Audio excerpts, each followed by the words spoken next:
নমস্কার বন্ধুরা, সুতপা একটা নতুন ব্লগে আপনাকে সবাই স্বাগত। নতুন বলবো না, এই যে ব্লগটা খুবই কষ্টের ব্লগ আজকে আমার জন্যে, কারণ আমি যেখানে কাজ করি এই দুর্ঘটনাটা সেখানেই হয়েছে।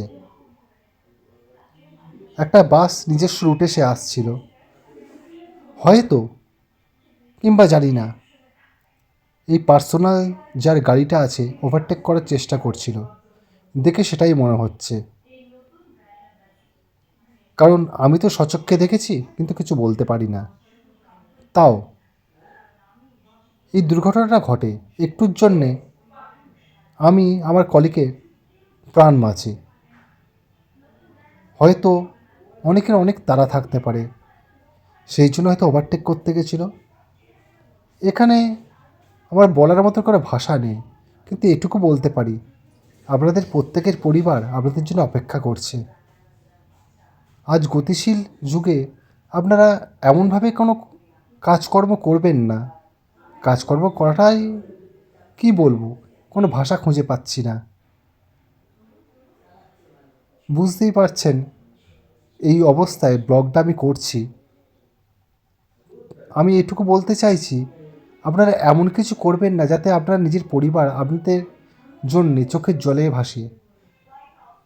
এখানে বাসটি আছে, এখানে প্রচুর প্যাসেঞ্জার আছে, এই পার্সোনাল গাড়িটিও আছে।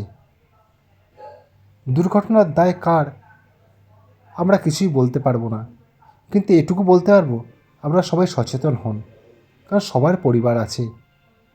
আমরা দিনের শেষে চাই সবাই তার পরিবারের পাশে দাঁড়াক।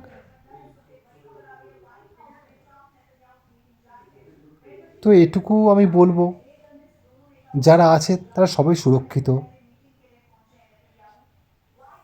সবাইকেই সময় মতো সাহায্য করা হয়েছে। কিন্তু মনে একটা প্রশ্ন থেকেই যায়,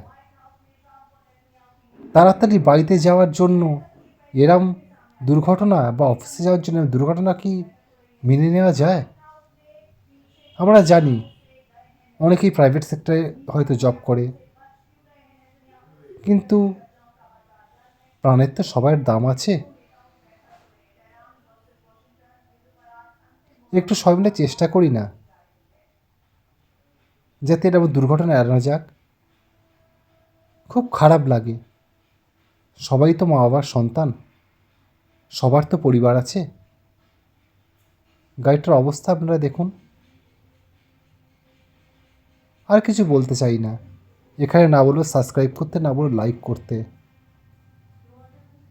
এখানেই আমি এই ব্লগটা সমাপ্ত করলাম।